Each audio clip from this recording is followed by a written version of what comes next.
The rise and fall of Joaquín Guzmán. The mountains of Sinaloa are green and unforgiving. In the small village of La Tuna, in the municipality of Badiraguato, the soil was poor, the jobs scarce, and the only real wealth came from the plants that thrived in secrecy: opium poppies and marijuana. It was here, in 1957, that Joaquín Archibaldo Guzmán Lara was born. His father was a subsistence farmer who sometimes worked as a poppy grower for the local drug trade.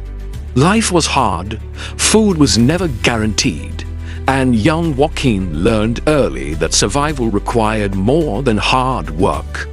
It required connections, cunning, and a willingness to take risks. By his teens, Guzmán was already running small errands for traffickers, helping move marijuana and heroin through the rugged mountain trails. In the 1970s and early 1980s, the Mexican drug trade was consolidating under Miguel Ángel Félix Gallardo's Guadalajara cartel. Guzmán proved himself indispensable, not just a strong back for carrying loads, but a sharp mind for logistics. He could move goods quickly, hide them creatively, and keep a tight schedule. When the Guadalajara cartel fractured after Félix Gallardo's arrest in 1989, Guzmán joined the newly formed Sinaloa Cartel alongside Ismael El Mayo Zambada and Hector Elguero Palma. This was no small-time gang. The Sinaloa Cartel would become the most powerful drug trafficking organization in the world, and Guzmán would be its most infamous leader. From the beginning, Guzmán treated smuggling like a business empire.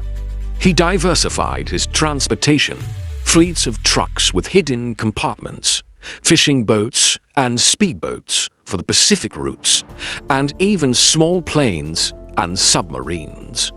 Most famously, he perfected the use of underground tunnels, long, ventilated passages dug under the US-Mexico border, connecting warehouses in Mexico to stash houses in Arizona and California.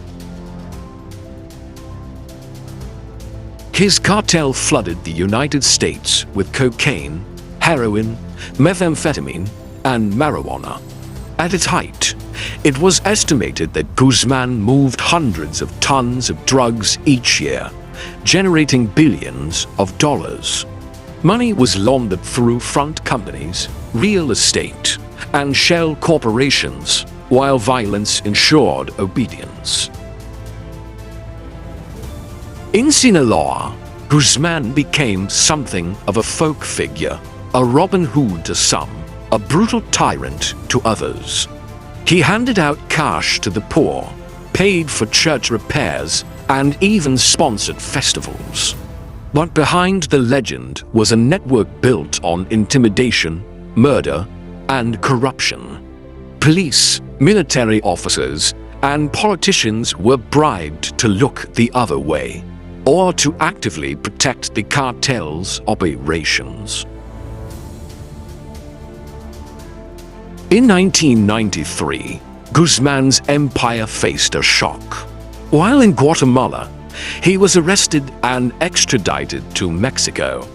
Sentenced to 20 years in Punta Grande, a high-security prison, Guzmán lived more like a VIP than an inmate. He bribed guards, continued to run cartel business from behind bars, and bided his time. On January 19, 2001, Guzmán escaped. The official story was almost absurd. Hidden inside a laundry cart, wheeled out by a guard. In reality, it was a meticulously planned operation involving months of bribery, smuggling of tools, and precise timing. Once free, Guzmán disappeared into the mountains of Sinaloa, more powerful than ever. For over a decade, Guzmán was Mexico's most wanted man. The USD and Mexican Marines hunted him relentlessly. He eluded them using safe houses with reinforced steel doors, hidden escape tunnels, and entire towns loyal to his cause. Then, in February 2014, a break came. Intelligence from wiretaps and surveillance led Mexican Marines to Mazatlan, a Pacific Beach city. Guzmán was captured without a shot fired, found in a modest condominium, reportedly with his family. It was a major victory for law enforcement, hailed worldwide. The victory didn't last. In July 2015, Guzmán vanished again, this time from Altiplano, Mexico's most secure prison. Surveillance cameras caught him walking to the shower in his cell. Minutes later, he was gone. Beneath the prison, investigators found a mile-long tunnel, stretching from a nearby construction site to directly under Guzmán's cell. It had lighting, ventilation, and a motorbike mounted on rails to speed the getaway. It was perhaps the most audacious prison escape in history, and a humiliating blow to Mexican authorities. For 6 months, Guzmán was on the run again. But this time, the net was closing. He made a mistake, agreeing to a secret interview with actor Penn and Mexican actress Kate del Castillo. Mexican intelligence, already tracking his movements, seized the opportunity. On January 8, 2016, Marines stormed a safe house in Los Mochis, Sinaloa. A fierce gun battle ensued, and Guzmán was captured once more. This time, Mexico wasted no time. A year later, in January 2017, he was extradited to the United States. In New York, Guzmán faced a 17-count indictment: drug trafficking, money laundering, murder conspiracy, and leading a continuing criminal enterprise. The trial, held in Brooklyn under extreme security, was a spectacle. For 3 months, jurors heard testimony from 56 witnesses, many of them former cartel members. They described cocaine shipments hidden in jalapeno cans, assassinations ordered by Guzmán, and mountains of cash hidden in safe houses. They told of bribes to politicians, Mexican presidents, and entire police departments. On February 12, 2019,